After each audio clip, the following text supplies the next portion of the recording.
몇 번 간증 부분 있겠습니다. 작년 7월 어느 날 목사님께서 간증을 해 보시라 문자가 왔을 때 기억이 떠오릅니다. 마음으로 읽어보시라 하셔서 간증문을 집에서 읽으며 연습하는데 왜 그렇게 눈물이 나는지요. 일주일 내내 읽으면서 신비한 체험을 하게 되었는데 내 안에 계신 하나님 안에 내가 머물고 하나가 되는 기분, 설렘과 떨림이 일주일 동안 지속하였고 기쁨과 평안함이 넘치는 나날들이었어요. 그러면서 사랑하는 연인들의 사랑의 마음이 내게 전달이 되어지고 하나님 품 안에 있음에 죄라는 생각, 시기, 질투, 분냄, 욕심 등이 전혀 내 마음에 올라오지 않았고 오직 사랑이 흐르고 부드러움, 자비와 선함이 그리고 기쁨과 평안의 흐름이 강하게 체감되었습니다. 그때 아하, 하나님과 하나가 됨이 이런 것일까? 내가 착하려고 애쓰지 않아도 하나님 안에 내가 머물 때 자동으로 순복되어지는 결과로 살아가도록 하셨구나라고 생각했습니다. 다른 지체예요. 1:1 양육으로 기독교와 종교의 차이점을 하였다. 소감을 물었는데 마음에 늘 의문이 있었던 점이 풀린다고 하였다. 출애굽기 32장 1절부터 4절 말씀을 들을 때 자신의 신앙이 종교적 신앙이구나 알아졌다는 것이다. 이스라엘 백성들이 출애굽하면서 하나님의 살아계심을 그렇게 보았음에도 종교적인 신앙에서 벗어나지 못했구나 생각했다고 한다. 하나님은 하나님 살아계심을 그 실제로 존재하심을 나타내 보여주셨고 말씀을 통해서도 알려주셨는데 그들이 하나님을 종교적으로 선택했구나 알아진다고 하였다. 다른 지체와 1:1 양육 소감이다. 지난주 창세기 1장 1절을 담으면서 순간순간 생각나서 마음에 크게 왔던 것은 하나님 살아 계시구나 한다. 현재 힘든 일이 있을 때 다시 옛날로 돌아가기도 하지만 안 풀리는 일이 과정임에도 하나님은 살아 계시구나. 그래서 감사하고 감사한 마음이 들고 또 자신의 삶에서 정말 하나님 살아계심을 실감할 때 무섭기까지 한다고 했다. 이게 경외감이죠. 믿어야 하나님을 경험할 수 있구나. 다른 지체입니다. 박보영 목사님을 통해 하나님 살아계심을 경험하게 된다. 그 살아계신 하나님이 우리를 다 보고 계심을 알게 된다. 박보영 목사님을 통해 사람의 수준이 아닌 하나님 지점에 신앙을 하는 사람들을 보게 된다. 나는 이성적인 사람이었고 이성의 근거에서 믿는 신념이 강했던 사람이었고 신앙적인 면에서도 탁월하게 잘나기 위해 열심히 하는 것이 당연하고 자동이었던 사람이었다. 말씀을 묵상하고 죄를 인정해가고 하나님과 함께하는 꼼지락으로 언젠가는 하나님을 닮아갈 수 있다고 하나님으로 사는 영의 삶이 되어질 것이라고 생각했었다. 그래서 온 힘을 다해 열심히 성경을 읽었고 찬양을 불렀고 말씀을 묵상했고 죄를 인정해갔고 영에서 하나님과 함께하는 시간을 가졌었다. 하나님의 지점은 내 힘으로 의지로 되어지는 것이 아니었는데 꽤 오랜 시간은 나도 모르는 사이에 자동적으로 열심을 냈었고 또 오랜 시간은 알면서도 자동으로 열심을 내는 것을 멈출 수가 없었다.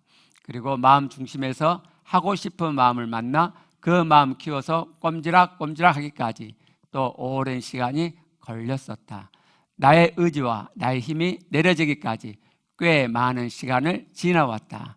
지금은 주님과 함께하고 싶고 즐거우니까 더 주님과 함께하고 싶은 마음이 만나지니 감사하고 또 감사하다.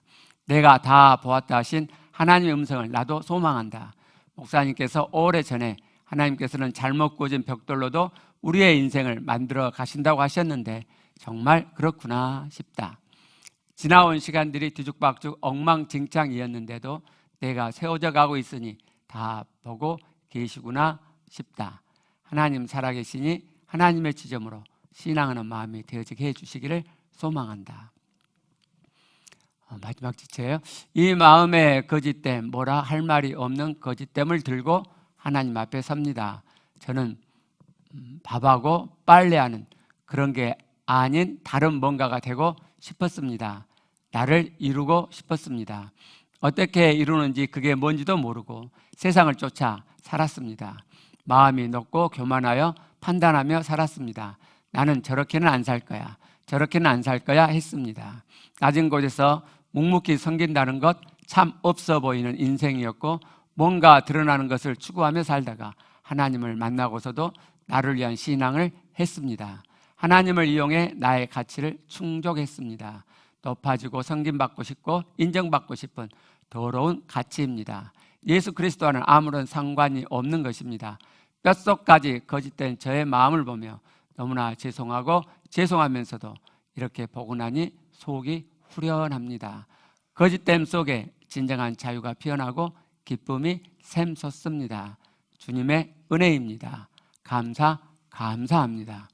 예수 그리스도가 사셨던 삶, 그리스도와 함께 낮고 좁은 길로 들어가려 합니다. 인간적인 두려움도 있지만 믿음을 일구며 선하신 주님을 바라봅니다. 정말 감사하죠.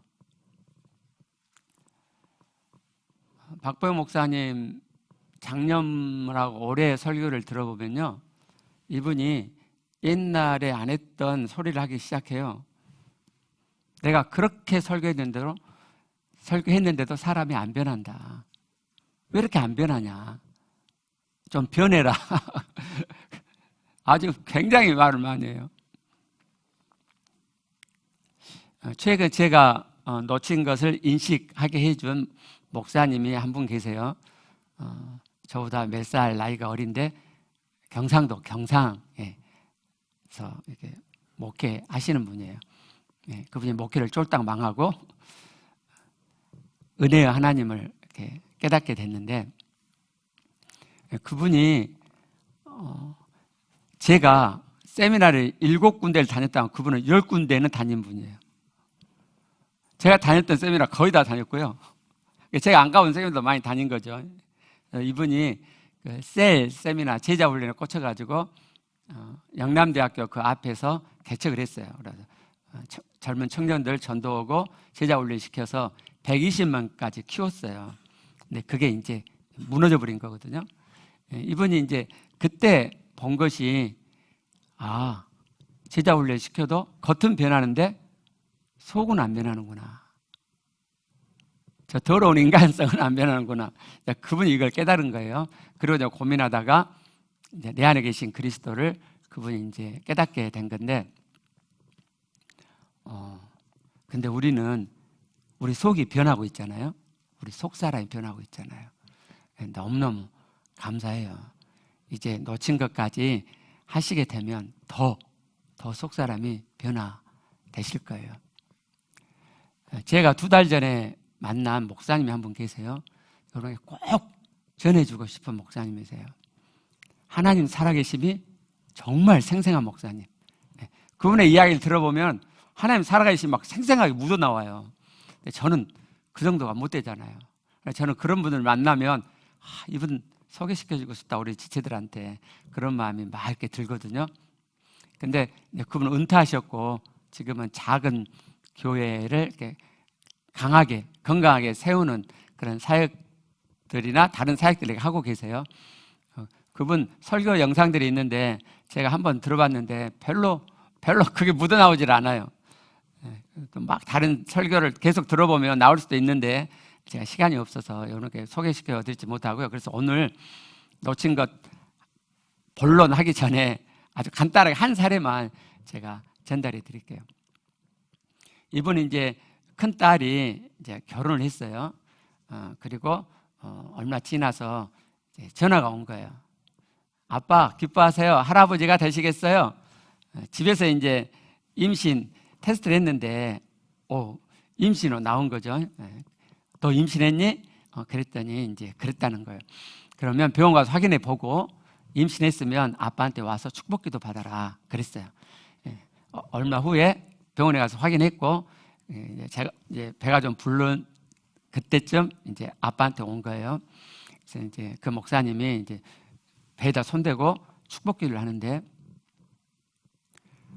그 잉태되어 있는 아기의 모습이 보이는데 장애아로 보이는 거예요. 이분은 초등학교 때부터 은사가 열린 분이에요. 나중에는 이제 은사 버리고 이제 말씀으로 율법적인 신앙을 하다가 이제 복음을 깨닫고 복음에 이 목회를 하시는 분인데 그 은사가 남아 있잖아요. 사용하지 않아도 장애아로 딱 보이는 거예요. 근데 그 딸한테 말을 할 수가 없잖아요. 그때부터 이제 마음이 이제 얼음장이 돼가지고 입이 이제 닫혀진다 그래요? 할 말이 없는 거예요. 그러니까 이제 아내가 왜 말을 안 하냐, 뭐 내가 뭘 잘못했냐 하고 이제 막 이렇게 막 바가지를 긁는 거죠. 그래도 뭐 말할 기분도 아니고 할 말이 없는 거예요, 이분이. 그래서 이제 말을 안 하고 이렇게 지냈는데 한 달 후쯤 그 딸한테 전화가 온 거예요. 큰 딸한테. 아빠 아빠 하면서 막 우는 거죠. 잉태는 아이가 장애를 가졌다는 거죠. 근데 이 아빠는 이미 알고 있었잖아요. 그때야 아내에게 사모님한테 이제 사실을 이야기했고, 사모님도 이제 교회 가서 이제 막 기도하고 이제 그렇게 된 거죠. 이 목사님이 그때부터 시도 때도 없이 기도하게 됐대요. 그 임신된 그 아이를 위해서 시도 때도 없이. 보통 식사기도 짧게 하잖아요. 근데 식사기도 할 때도 또 그 아이를 위해서 기도하고 목숨 걸고 이렇게 기도를 하셨대요. 하나님께 그랬대요. 하나님, 주의 후손이 장애를 입고 태어나면 되겠습니까? 하나님께 무슨 영광이 되겠습니까? 막 그러면서 하나님 반 협박하면서 막 그렇게 있는 소리 없는 소리 다 해갖고 막 기도를 했대요. 이분은요, 여러분 보시면 굉장히 독특하고 대단한 분이세요. 보통 분이 아니에요. 이분이 뭐라고 이야기하면요, 나는 하나님과 한번 붙으면 이겨야 된다. 그 기질이 그래요. 이분 기질이. 제가 좀 옆으로 빠져 다른 한 건을 이야기하면, 이제 이분이 김포공항만 있을 때, 인천공항이 없을 때 성지순례에 가셨어요. 성지순례를 가가지고 기도하는데 어머님이 돌아가셨다는 것이 알아지는 거예요. 그래서 이분이 그때는 휴대폰이 없었을 때래요. 그래서 콜렉트콜로 딸들한테 전화하는데 안 받아. 그러니까 이제 친척한테 전화를 했어요. 그때 받더래요. 그래서 우리 엄마 무슨 일 있지? 솔직히 이야기해라. 그랬더니 그 친척이 이제 솔직히 이야기를 하더래요. 권사님이 목사님 가신 뒤에 쓰러지셨고, 그래서 세브란스 병원에서 갔는데 회생 불가 판정을 받았대요. 그래서 유언도 다 하셨고 영정사진도 찍고, 그래서 이제 이제 그럼 목사님께 돌아가실 거니까 목사님께 연락해갖고 빨리 귀국하라고 하셔야 되냐. 아니 그러지 말자. 지금 처음 성지순례 가신 건데 다 끝나고 돌아오시면 이제 그 냉장 해갖고 넣을 수 있잖아요. 그랬다가 귀국하면 그때 장례식을 하자. 그랬다는 거예요. 전화를 끊고 이제 이 목사님이 엄마를 굉장히 좋아하세요. 엄마 좋아하지 않는 건 없지만 그 엄마가 아주 또 대단하신 분이에요. 그 교회를 지을 때 막 벽돌 나르고 막 하여튼 대단하신 분이더라고요. 하여튼 막 이제 울고, 그때 그 예루살렘 근처의 온도가 40도, 50도 올라갔대요. 그럼 물을 안 마시면 안 되잖아요. 근데 이분이 그때부터 물도 안 먹고 밥도 안 먹고 하나님과 씨름하는 거죠, 이제. 지독한 분이에요, 지독한 분. 목숨 걸고 하시는 분이에요. 그리고 일정 마치고 귀국했는데 김포공항에서 그 어머님이 마중 나오셨어요. 대단하죠? 이분은 이런 것이 일상으로 있어요. 한 사람 인생에서 한 번 있기도 어려운 이런 기적 같은 일이 이분은 일상으로 있어요, 일상으로. 제가 원래는 설교 하나를 이분 걸로 채우려고 그랬는데 놓치고 있는 것을 해야 되기 때문에 이분은 이런 정도예요. 이분의 기질이 하나님 앞에 구할 것이 있다 그러면 목숨 걸고 구하는 그런 분이에요. 다시 이제 딸 이야기로 돌아왔고요. 큰 사이한테 전화가 왔어요. 저 병원에 갑니다. 그리고 조금 있으니까 나왔습니다. 전화 왔어요. 그러니까 이분이 어떻게 생겼냐? 아들이냐 딸이냐가 중요한 게 아니라 제대로 나왔냐 지금 이거죠. 근데 모르겠다는 거죠. 간호사가 데리고 가잖아요.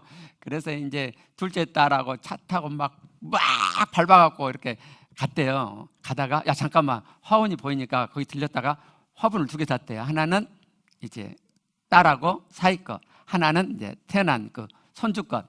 그리고 거기다가 그랬었대요. 하나님의 기적을 체험케 할 아들아 고맙다, 이렇게 썼대요. 대단한 분이죠. 아직 모르잖아요. 정상도 나온지 몰라 아직. 그렇잖아요. 근데 이분은 그렇게 썼어요. 하나님의 기적을 체험케 한 아들아 고맙다. 그리고 이제 병원에 도착해서 그 신생아실이 6층이었대요. 근데 그 엘리베이터를 타고 이렇게 올라가는데 막 심장 소리가 쿵쿵쿵 막 이렇게 들리더래요. 긴장되니까 자기도 자기처럼 대포 큰 사람 만나본 적이 없다고 말할 정도로 대포가 큰 사람인데 더 불구하고 이 아이가 제대로 나왔을까, 막 그게 이제 긴장이 되니까 막 가슴이 막 쿵쿵 막 거리더라는 거죠. 그리고 이제 신생아실에 가니까 간호사가 이렇게 보대기 싸가지고 오잖아요. 그러니까 이제 눈, 코, 입 보니까 다 있더래요. 근데 그게 중요한 게 아니잖아요. 그래서 막 벗기라고 막 그러는데 간호사가 그걸 어떻게 알아듣겠어요? 그래갖고 이제 벗겨갖고 보는데 겉은 말짱하더래요. 근데 속이 모르잖아요. 그래서 의사 찾아갖고 우리 아기 정밀 검사 해주라 그랬더니 의사가 말도 안 되는 소리예요. 신생아 정밀 검사 한 적이 없다. 말짱한데 왜 그러냐 그랬더니 야 네가 장애를 가졌다고 이야기했지 않냐. 내가 돈 주는데 왜 못하냐 해라. 그래갖고 했어요. 일주일 때 검사가 나왔는데 다 퍼펙트하게 나왔고요. 그분이 영어를 썼어요. 제가 쓴 게 아니고 그분이 퍼펙트하게 나왔다고. 그리고 지금 이 아이가 미국 유학가 있고 지금 졸업반이래요. 여러분 이런 이야기 들으면은 뭐가 느껴지세요? 저는 여러분이 간절히 기도하면 들어주시는구나, 이걸 느끼라고 드린 말씀이 아니고요. 이분 정말 하나님 살아계신 진짜 믿는 분이구나. 하나님 살아계신 진짜 믿으면은 내가 필요한 것에 대해서 목숨 걸고 기도가 나오게 되는 거구나. 그걸 보시라고 말씀드리는 거예요. 우리는 이런 생각이 있죠. 하나님은 못하신 게 있어. 하나님 살아계신 거 믿는데, 천지를 창조하신 거 내가 믿는데 하나님도 못하시는 게 있어. 그러시죠? 그렇죠? 그걸 왜 그러냐면요, 저도 그래요. 저도. 왜냐하면 우리 주변에 이런 분들을 안 만났기 때문이에요. 하나님은 못하시는 것이 없다라는 것을 보여주는 사람을 못 만났기 때문에 이런 건 안 되는 거야 그러는 거예요. 그렇지 않아요. 하나님 정말 살아계시고요. 그 살아계심을 진짜 믿는 자에게는 하나님 살아계심이 그대로 나타나는 거예요. 그대로 나타난다니까요. 그분만이 아니라니까요. 그래서 우리가 하나님 살아계심의 신앙을 읽어 갔으면 좋겠고요. 하나님 살아계심이, 그 신앙이 너무 중요해요. 이제 놓친 것을 말씀드려야 하기 때문에 이제 당분간 하나님 살아계심에 대해서 제가 강조를 안 할 거예요. 근데 하나님 살아계심을 내가 믿는 만큼, 진짜 믿는 그만큼 오늘부터 이야기 드리는 우리가 놓치고 있는 그 신앙도 제대로 되어가요. 내가 하나님 살아계심 믿는 만큼 된다. 자, 그래서 제가 이제 저는 제가 이렇게 모대드리는 분들 만나면 제가 혹시 여러분 기억나세요? LC에서부터 개척할 때부터 제가 한 이야기들이 있는데, 우리 교회보다 더 좋은 교회 있으면, 이 말은 우리가 좋다는 말이 아니잖아요. 그 말이 아니고 우리보다 더 하나님적으로 해가려고 하는 그런 교회가 있으면은 교회 옮기지 말고 이야기해라. 우리 다 옮기자, 같이 옮기자 그랬잖아요. 박보영 목사님 제가 만나고 제가 저분 가까이 있으면 저 교회 가면 좋을 텐데, 이 목사님도 경기도시거든요. 은퇴하셨지만 저분이 목회하는 교회 가면 우리 성도들 정말 좋겠다, 이런 생각이 들어요. 근데 옛날하고는 조금 달라. 옛날에는 완전히 나 목회 내려놓고 완전히 이제 거기 들어가는 게 있는데, 지금은 박보영 목사님도 너무너무 좋은데 하나님이 말씀하신 구원의 경륜을 아직 모르신 것이 있어.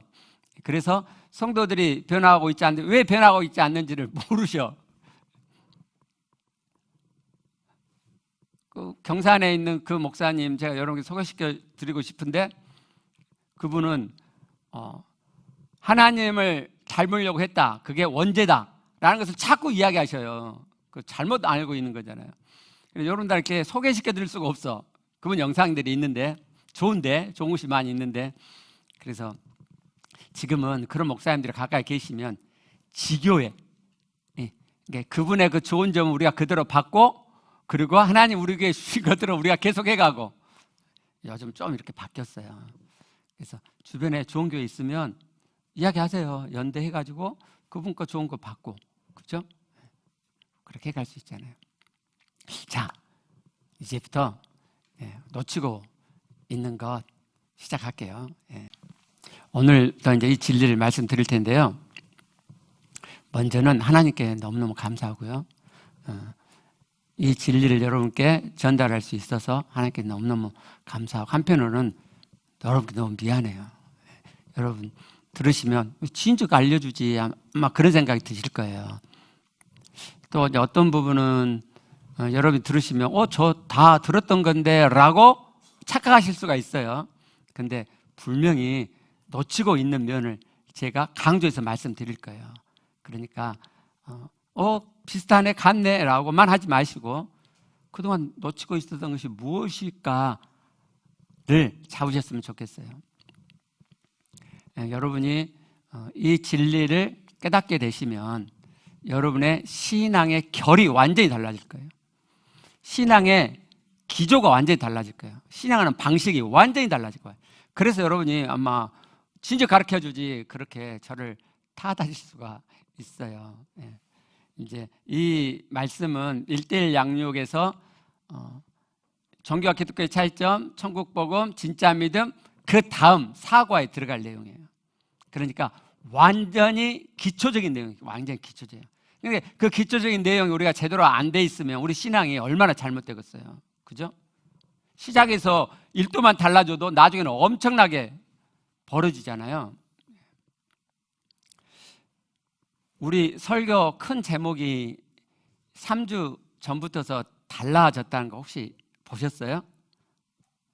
인생의 비밀이라는 제목으로 큰 타이틀이 바뀌었어요. 인생의 비밀. 참 인생 살기 힘드시죠? 가전제품처럼 인생 사용 설명서가 있으면 얼마나 좋겠어요. 그죠? 이렇게 살면 되는 거야 라는 인생 사용 설명서가 있으면 너무너무 인생 살기 쉽고 좋겠죠. 근데 없어요, 인생 사용 설명서가.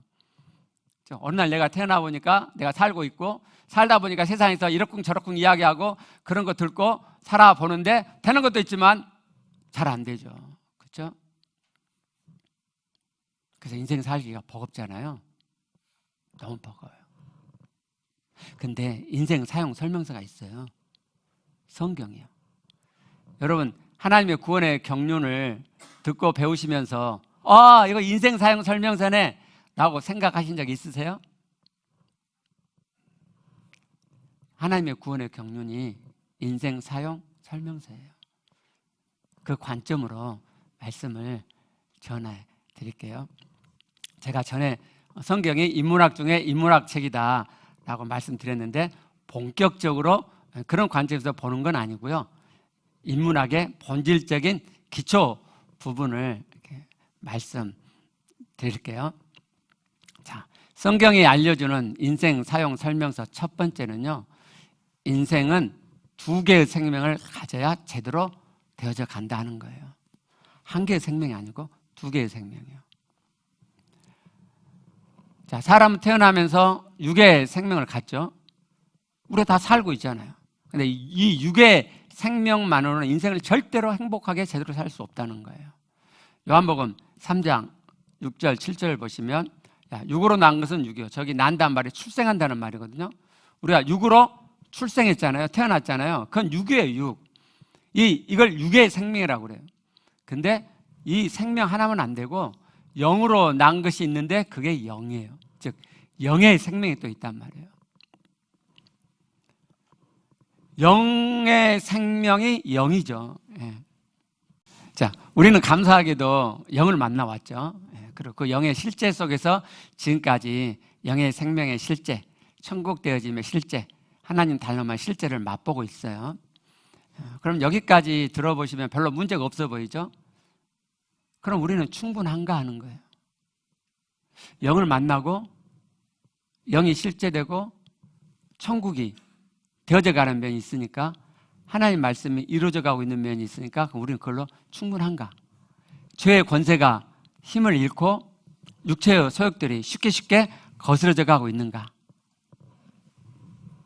성령의 열매, 지게 하면 영의 열매인데, 영의 열매, 성령의 열매가 그래서 자연스럽게 맺어져 가고 있는가?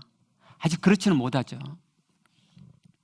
물론 여러분이 제가 최근 강조해드린 하나님 살아계심이 진짜 믿어지기 시작하면 이게 쉽게 되어져요. 근데 지금 뭔가 우리가 충분하지 않는 면이 있죠. 충분하지 않단 말은 뭔가 부족함이 있다는 말이고, 그렇다면 우리가 지금 깨닫고 있는 구원의 경륜에서 무언가 놓치고 있는 면이 있는 거죠. 뭘까요? 뭘 놓치고 있을까요? 두 가지가 있어요. 근데 오늘은 시간이 없기 때문에 그 중에 한 가지만 할게요. 나머지는 주중 예배 때 계속 이렇게 추가로 해드릴게요.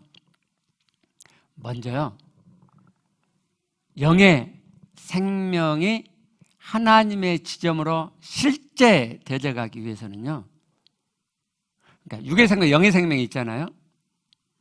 이 영의 생명이 어떻게 하면 실제로 되어지느냐를 알아보기 위해서 영의 생명이 무엇인지에 대해서 복습을 한번 해볼게요. 자, 요한복음 5장 26절 말씀. 아버지께서 생명이 있죠. 살아 계시니까. 마찬가지로 아버지의 아들인 성자 하나님께도 그 아버지의 생명이 있죠. 개가 강아지의 생명을 갖듯이 아들은 그 아비의 생명을 갖는단 말이죠. 성자 하나님은 성부 하나님의 그 생명을 갖고 계세요. 요한복음 5장 11절 12절 말씀. 그 아들이 있는 자는 생명이 있죠. 12절. 아들이 있는 자, 아들을 소유하고 있는 자. 성자 하나님 안에 하나님 아버지의 생명이 있는데 그 성자 하나님을 내가 모시고 있어요. 그러면 그분 안에 있는 생명이, 아버지의 생명이 내 안에 있게 된다 이 말이에요. 그렇죠? 생명은 살아있음이죠. 내 안에 하나님 살아계심이 있어요. 자, 부활하신 예수 그리스도를 내가 영접했어요. 그래서 그 부활하신 그리스도가 내 안에 들어와 살아 계세요. 하나님 살아 계심이 내 안에 있게 됐다 이거죠. 여기까지 다 아시죠? 예. 근데 그 살아 계시다 라고 하는 이 말씀에 하나님 지점을 우리가 놓치고 있어요. 살아 계시다는 것이 어떤 의미인지 하나님의 지점으로 이해하지 못함이 있다 이 말이에요. 자, 사도 데살로니가전서 5장 10절 말씀을 봐봐요. 자, 그리스도께서 십자가에 피 흘려 죽어 주신 것은 우리의 죄를 다 사해 주려고 하신 것뿐만 아니라 깨어있든지 자든지 자기와 함께 살도록 하려고 하심이라고 말씀하시죠. 그러니까 그리스도가 내 안에 살아 계시죠. 그것처럼, 그리고 내 안에 살아 계신 것처럼 우리도, 나도 함께 살도록 하기 위해서 그리스도가 내 안에 들어오셨다는 거예요. 그리스도가 내 안에 살아 계시죠. 갈라디아서 2장 20절 말씀. 내가 그리스도와 함께 십자가에 못 박혔나니 그런즉 이제 내가 사는 것이 아니요 오직 내 안에 그리스도께서 사시는 것이라. 사시는 것이라, 산단 말이죠. 갈라디아서 2장 20절 말씀을 이 다음에 문맥의 흐름으로 자세하게 설명을 드릴게요. 오늘은 시간이 없으니까 그렇게 하지 않고 갈라디아서 2장 20절만 볼게요. 갈라디아서 2장 20절 이 말씀은 뒷부분이 말하고자 하는 초점이에요. 그러니까 이제 내가 육체 가운데 사는 것은 나를 사랑하다 나를 위하여 자기 몸을 버리신 하나님의 아들 믿는 믿음 안에서 사는 것이다. 믿음. 갈라디아서 2장 20절은 믿음으로 사는 것을 이야기하고 있는 거예요. 그 앞에 쭉 읽어보시면 행위와 믿음이 계속 대조돼요. 그리고 갈라디아 2장 20절이에요. 그러니까 갈라디아 2장 20절 이런 말씀이란 말이죠. 하나님 아들 믿는 믿음으로 사는 거야. 행위로 사는 게 아니야. 믿음으로 사는 거야. 근데 그 믿음을 이야기하면서 전반부를 이야기하는 거예요. 그리스도가 내 안에 살고 있으시다. 그것을 딛고 믿음을 이야기하는 거예요. 여기는 이 다음에 더 다시 설명할게요. 자, 이 전반부. 그리스도가 내 안에 살고 있다. 나는 십자가에 못 박혀 죽었고 그리스도가 내 안에 살고 계시다고 말씀하죠. 여기 사는 것이라, 사시는 것이라라고 하는 이 단어는 자오라는 헬라어예요. 살다라는 의미예요. 그리고 현재형이에요. 지금 계속 살고 있단 말이에요. 계속. 여러분은 그리스도가 내 안에 지금 계속 살고 있다 그러면 어떤 감이 오세요? 어떤 생각이 드세요? 어떤 의미로 다가오세요? 혹시 내 안에 그리스도께서 임재하여 쉬고 계신다 이렇게 생각지 않으세요? 그냥 그리스도가 내 안에 들어와서 가만히 계세요. 가만히 임재해서 가만히 계세요. 나는 그렇게 가만히 쉬고 계시는 그리스도를 내 안에서 만나요. 산다는 의미는 그런 의미가 아니죠. 쉬고 있다는 의미가 아니잖아요. 숨만 쉬고 계세요? 그리스도가 내 안에서 숨만 쉬고 계세요? 까딱까딱 숨만 쉬고 계세요? 전혀 움직이지 않으시고 활동하지 않으시고 숨만 까딱까딱 쉬고 계세요? 누워 계세요? 머물러 계신 것이 아니에요.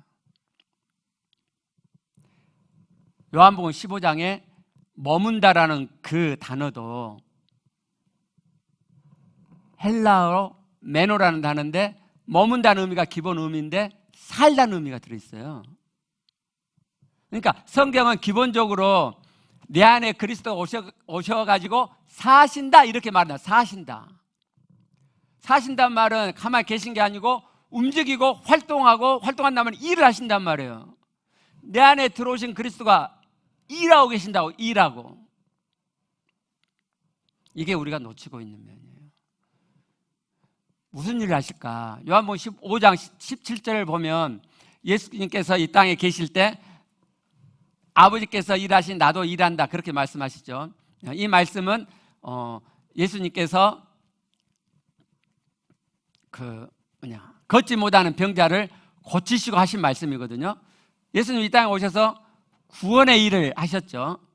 그리고 병자를 고치는 것뿐만 아니라 궁극적으로 십자가에서 피 흘려 죽어주심으로 대속, 구속을 이루셨고 그래서 구원을 완성하시죠. 구원을 완성한다는 말은 틀린 말이군요. 대속을 완성하셨어요. 그러면 주님은 십자가 구속을 다 이루셨으니까 이제 주님은 쉬시고 계시는가 하는 거예요. 내 안에 들어와 계시는데 누워서 쉬고 계시는가 아니면 여전히 하실 일이 있는가? 하실 일이 있어요. 이미 말씀드렸던 것처럼 예수님의 십자가의 대속이 하나님의 구원의 경륜의 마지막이 아니라 그랬죠. 그 끝이 아니라 그랬죠. 그 시작이란 말이죠. 십자가의 구속을 받은 자가, 그 속죄함을 받은 자가 계속해서 하나님을 닮아가는 참 아들이 되어가도록, 말씀을 이루는 하나님의 아들이 되어가도록 하는 것이 하나님의 구원의 궁극적인 지점이죠. 그러면 내 안에 들어와 계시는 그리스도는 무슨 일을 하시겠어요? 그 일을 하시죠. 말씀이 이루어지게끔, 하나님을 닮아가는 참 구원이 이루어지게끔 하는 일을 하나님이 하신단 말이에요. 그리스도가 내 안에 들어오신 이유는 하나님의 구원의 경륜을 다 이루도록 하시기 위해서 들어오셨어요. 이렇게 말씀을 드려도 여러분이 이 말씀의 하나님의 지점을 이해하지 못하실 거예요. 시간이 없는데 조금 10분 넘어도 이해해 주세요. 네. 자, 이 부분을 우리가 명확히 깨닫게 하기 위해서 이 지점의 하나님 구원을 잠깐만 봐보게요. 자, 로마서 3장 20절. 율법 행위로는 우리가 의롭게 되지 못하죠. 이 말씀은 율법은 육체로는 하나님의 말씀 율법을 절대로 지킬 수 없다는 거죠. 그렇죠? 율법을 주신 1차적 목적은 뭐예요? 죄를 깨닫는 거죠. 죄를 깨닫는 말은 말씀을 지킬 수 없다는 것을 깨닫도록 하는 거죠. 그렇죠? 그래서 로마 7장 5절, 우리가 육신에 있을 때에는 사망을 위해서 열매를 맺죠. 네, 이 육신이 로마 3장 20절에 육체와 같은 단어예요. 사망을 위해서 열매를 맺는다, 죄를 짓는다는 거죠. 그렇죠? 그러니까 하나님께 우리에게 율법 말씀을 주신 목적은 1차적으로 지켜내라는 게 아니죠. 범죄를 더하게 하려고, 너 이렇게 말씀 못 지켜, 율법 못 지켜, 너는 죄냐 라는 것이 깨달아지도록 하는 거예요. 로마서 5장 20절 안 봤나요? 로마서 5장 20절 한번 봐봐요. 자, 율법이 들어온 것은 범죄를 더하게 하려 함이라. 마찬가지 말씀이죠. 자, 그러면 율법은, 말씀은 그렇게 우리의 죄를 깨닫도록 하는 것으로 그 사명을, 목적을 다 하느냐? 아니죠. 그렇지 않죠. 구약에서 율법도 다 명령형이죠. 신약에서 율법도 명령형이잖아요. 말씀도 명령. 이렇게 해라 저렇게 해라 하잖아요. 그 말씀은 1차적으로 너희들이 이걸 지키지 못해 라는 것을 깨닫도록 하는 거고, 2차적으로 궁극적으로 말씀을 주신 목적은, 이유는 그 말씀이 이루어지는 하나님을 닮은 참 아들이 되어가도록 하기 위해서죠. 그 안내의 지침으로서의 말씀이죠. 그냥 죄만 깨닫게 하려고 주신 말씀이 아니란 말이에요. 우리가 오해하는 거예요. 아, 이제 제사 받았으면 말씀을 이루어야 돼, 하나님 이렇게 하라고 말씀하셨어. 그러니까 그것을 내 힘으로 막 하려고 하죠. 하나님이 주신 은혜가 너무 감사해요. 제사의 은혜가 너무 감사하니까 이제 그 은혜에 보답하기 위해서 우리가 열심히 말씀을 지켜 살아야 돼 라고 열심히 말씀을 지키려고 애를 쓰죠. 그럼 다시 구약으로 돌아가죠. 절대로 지킬 수 없어요. 사람은, 육체를 가진 사람은 절대로 말씀을 지킬 수 없어요. 그게 당연한 거란 말이죠. 그럼요. 그 말씀을 어떻게 지키라는 거예요, 하나님은? 말씀 주신 궁극적인 목적은 그 말씀을 지켜가는 거라며요. 근데 육체를 가진 나는 절대 말씀을 지킬 수가 없어요. 그 일을 이루시기 위해서 그리스도가 내 안에 오셨다 이 말이에요. 내 안에 계신 그리스도가 그 말씀이 이루어지게 하신단 말이에요. 내 안에 계신 성령이 그 말씀을 이루어지게 하신단 말이에요. 아셨어요? 내가 하는 게 아니고. 교회 안에 의지가 강한 사람도 있어요. 뭔가 하면 해내는 사람이 있어요. 저도 의지가 좀 있는 편이죠. 저는 의지가 강한 사람은 절대 아니에요. 여러분 정말 오해하지 마세요. 의지가 강한 사람은 아닌데 조금 있어요. 저보다 의지 강한 사람이 있어요. 그 사람은 하면 해버리잖아요. 성경에서 딱 말씀하면 딱 그걸 실행해버려요. 그런 사람들이 교회에서 신앙 좋은 사람 취급을 받죠. 흉악한 사람들이죠. 내 힘으로 말씀을 이뤄내. 완전히 반하나님적이죠. 사람은, 하나님은, 육체를 가진 인간은 절대로 말씀을 이룰 수 없어요. 이루는 어떤 면이 있는 거죠. 그걸로 내가 말씀을 굉장히 잘 지키고 있는 것처럼 행세하는 것, 흉악한 자예요.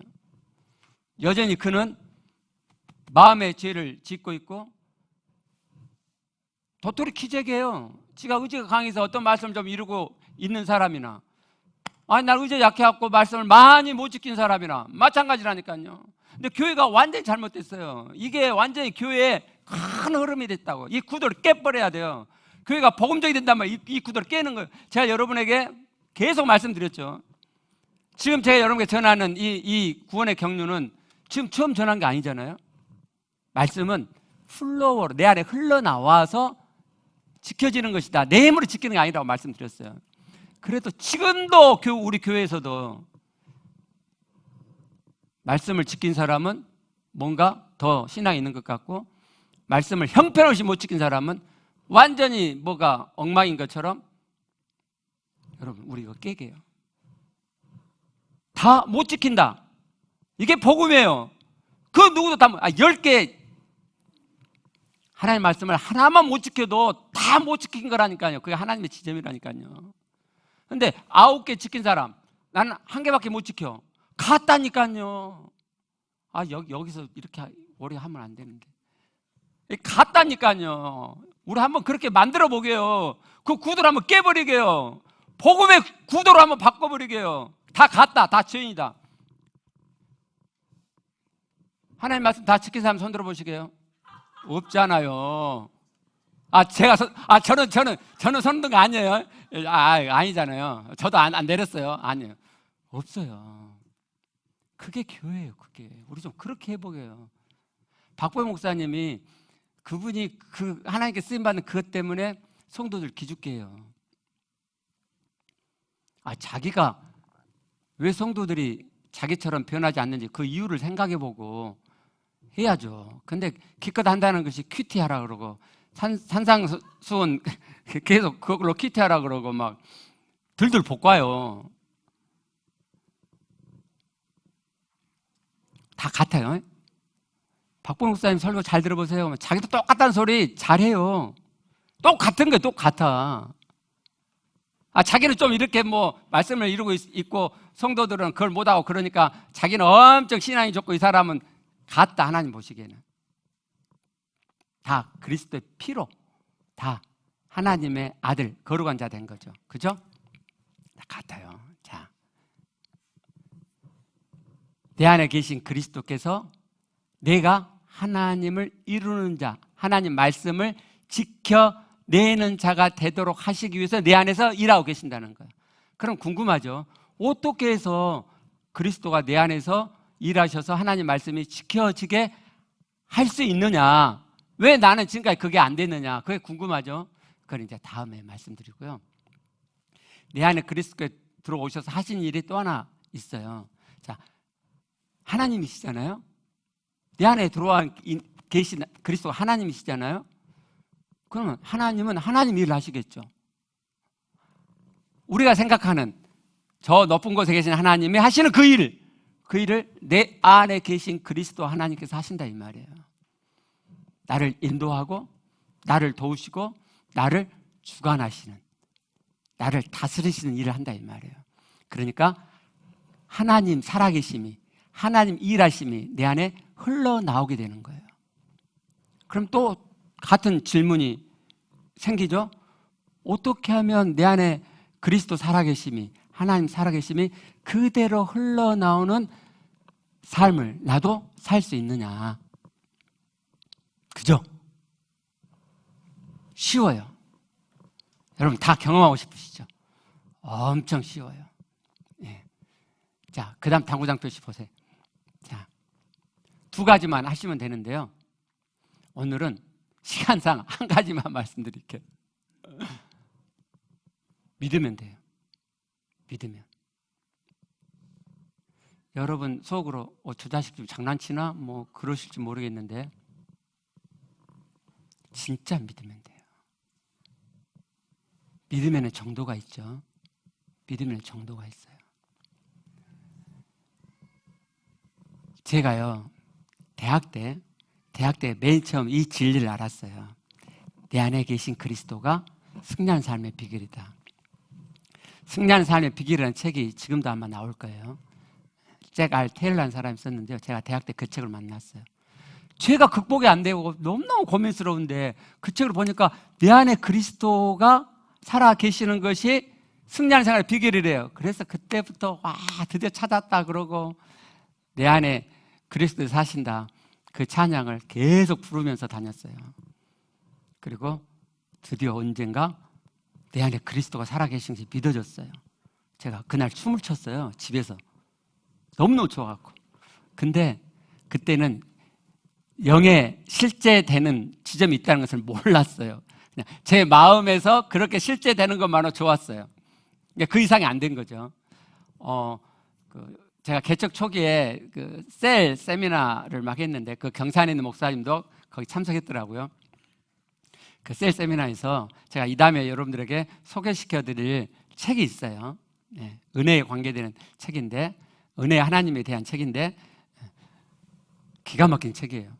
우리가 놓치고 있는 것을 아주 잘 설명한. 그 목사님을, 미국의 목사님을 한국으로 모셔다가 세미나를 했어요. 저도 들었죠. 그 목사님도 듣고 많은 목사님 들었어요. 근데 실제 된 사람은 거의 없어요. 그 목사님도, 경산에 있는 그 목사님도 그 당시 실제가 안 됐고. 왜 그러냐면 믿으래요. 그럼 우리는 어떻게 생각하죠? 내 안에 그리스도 살아 계신다고 믿는데 이렇게 생각하잖아요. 그렇죠? 그러니까 그 믿음이 진짜 믿음이 아닌데, 믿음에는 정도가 있는데 그 믿음에 대해서 문제시를 하지 않는 거예요. 그러니까 실제가 안 됐죠.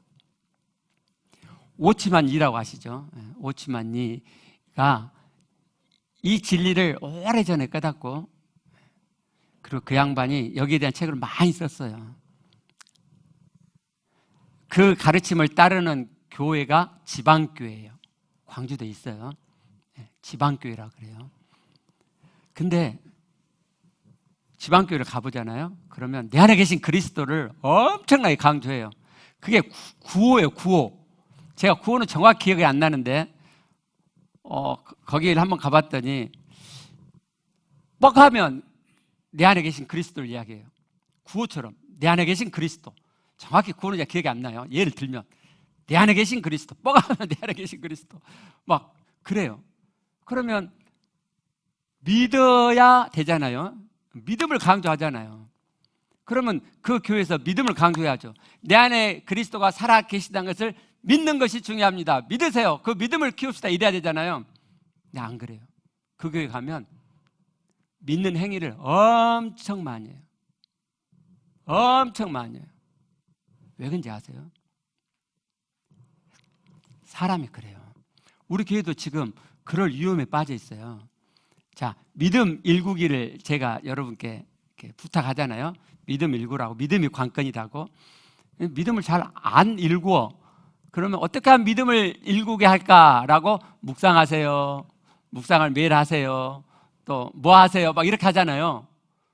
그러면 믿음을 일구기 위해서 그걸 하는 건데, 하다 보면 묵상을 했니 안 했니? 그게 이제 관건인 거예요. 그게 이제 행위예요, 행위. 그게 두잉이라니까요. 제가 이건 아니다면서도 그걸 문제시하지 않았죠. 어떻게 제가 그걸 도와드릴 수가 없더라고요. 문제점을 정확히 파악을 못했어요. 믿으면 돼요. 근데 이 믿는 문제가 너무너무 쉬운 문제인데 내 믿음이 진짜 믿음이 아니라는 걸 사람들이 직면하지 않아요. 우리는 알잖아요. 믿음에는 정도가 있다는 걸 알잖아요. 그리고 그 믿음을 마음에서 일구는 방법까지 알려드렸잖아요. 이것을 놓치지 않으면 돼요. 다른 걸로 대체하려고 하지 않으시면 돼. 내가 믿음이 진짜가 아니구나. 제가 1:1 양육 보면 하나님의 지점을 자꾸 이야기하죠. 이 말씀을 묵상하면 이렇게 하나님의 지점이 됩니다. 그렇게 이야기하죠. 믿음이 부족한 것을 알으시라고. 하나님 내 안에 살아계시면 진짜 믿어지면 어떻게 되느냐. 첫째, 내 안에 하나님 살아계심이 느껴져요. 하나님이 느껴져요. 내 안에 계신 그리스도가 느껴진다고요. 느낌이 있다고요. 그리고 그 내 안에 계신 그리스도의 느낌들이 더 깊어지고 진해져요. 그 중간 단계들인데 생략하고, 그리고 어떻게 되느냐. 그 그리스도의 느낌 속에서 그리스도의 마음이 느껴져요. 그분의 바램이 느껴져요. 그분이 하시고자 함이 느껴져요. 이걸 소욕이라고 이야기하죠. 성령의 소욕. 그리스도 하고자 하는 그 바램이 내 안에 느껴져요. 처음에는 조금 느껴지고 10개 느껴지고 그 다음에는 점점 많이 진하게 느껴져요.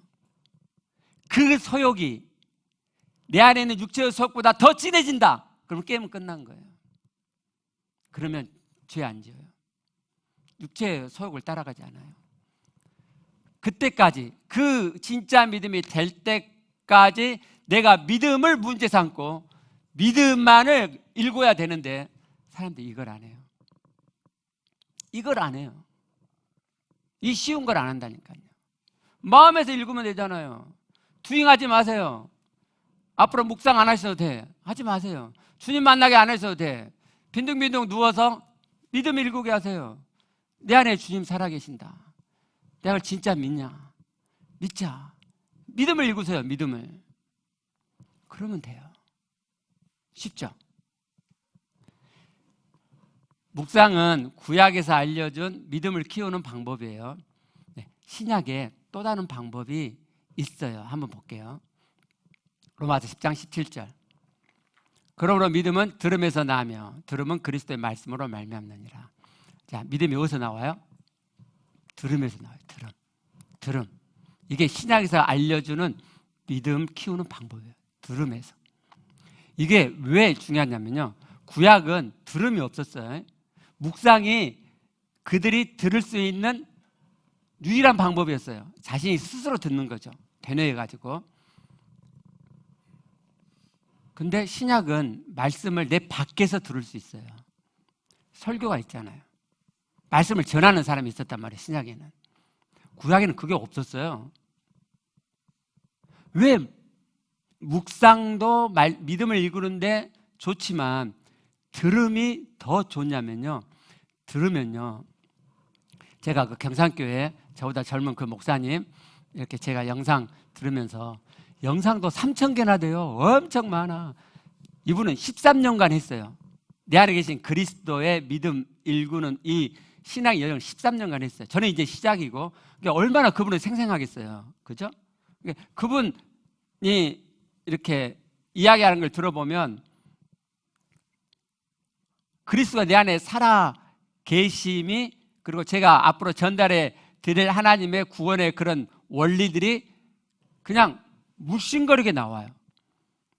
제가 정말 얼마나 여러분께 소개시켜 드리고 싶겠어요. 제가 하는 것보다 그분이 하면 훨씬 더 여러분이, 하나님 내 안에 살아 계시구나, 하나님 살아 계시니까 내가 하는 게 아니구나, 내가 하나님 말씀을 내가 이루려고 노력하는 게 아니구나.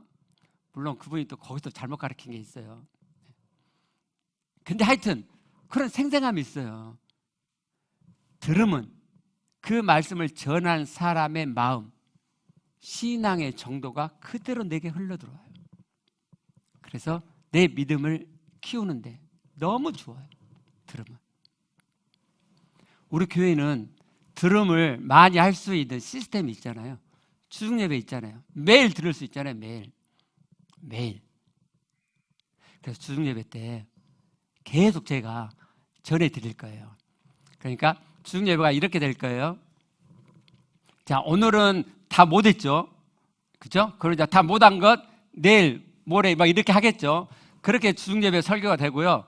또 어떨 때는 오늘 제가 풀 패키지로 딱 전달했어요. 그러면 내일 이것을 자세하게 풀어서 막 이렇게 설명을 드릴 거예요.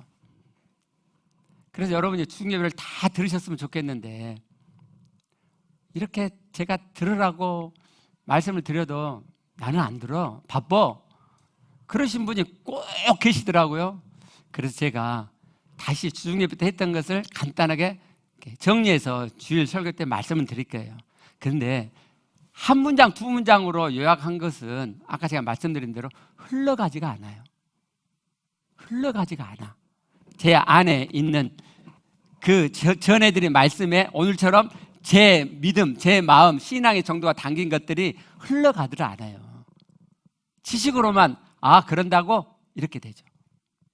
말씀은 내가 지킨 게 아니라고, 내가 노력해서 되는 게 아니라고, 그냥 지식으로만 접수가 되는 거예요. 그러지 마시고 꼭 주중예배 때 안 들어도 되잖아요. 그대로 있으니까 언제든지 시간 날 때 누워서 클릭하고 들을 수 있잖아요. 그래서 들으세요. 계속해서 제가 말씀을 드릴 거니까 들으시면 믿음이 일궈진다. 들음은 믿음에서 난다. 아니, 믿음은 들음에서 난다.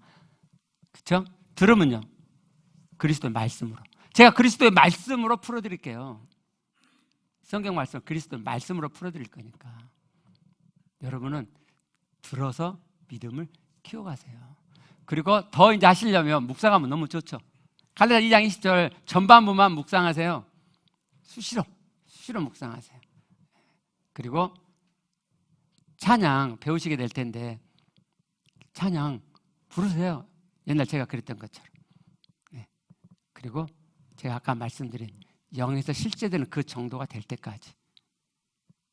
한 가지만 말씀드리고 마칠게요. 제가 지금요, 제 마음은요, 요 이야기를 하는데, 이 강대상을 확 잘 들어갖고, 확 그냥 던져버리고 싶거든요. 깨뿌리고 싶다고. 여러분 안에 있는 잘못된 생각 하나, 제가 지금 말씀드리려고 하는 거. 나는 안 돼. 여러분, 그리스도, 하나님 내 안에 들어와 계세요. 그분이 하시려고 하는데 뭐가 안 된다는 거예요. 누가 안 돼요? 누가 감히 하나님 앞에서 버틸 수 있어요? 맞아요. 버틸 수 있어요. 그게 하나님이 내게 주신 자유의지죠. 근데 여러분, 그렇게 강력하게 하나님께 대항하는 사람은 없잖아요. 그렇죠? 하나님 말씀대로 되어지고 싶으시잖아요. 그런데 왜 여러분 안에 믿음이 안 생기냐고요. 성령님은 대기하고 계세요. 대기하고. 성령님이 간 보시는 게 아니라니까요. 이 자식 해줄까 말까. 그게 아니라니까요. 성령님은 되게 해주시려고 환장하신 분이에요. 여러분이 뭐가 어째서 성령님이 안 되게 해주시냐고요.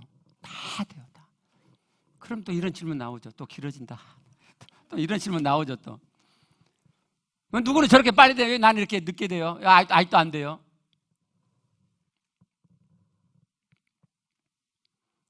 하나님의 뜻이 있더라. 더 정확히 이야기하면 여러분의 마음의 중심이 아직도 진정성이 부족하기 때문에 더 진정성 일구로 하나님 기다리시는 거지, 안 되게 해주려는 게 아니라. 죽어보세요. 한 명도 빠짐없이 다 되실 거야. 뒤로 물러가지 않으면. 되게 돼 있다니까요. 되게 돼 있어요. 우리 기도하시겠습니다.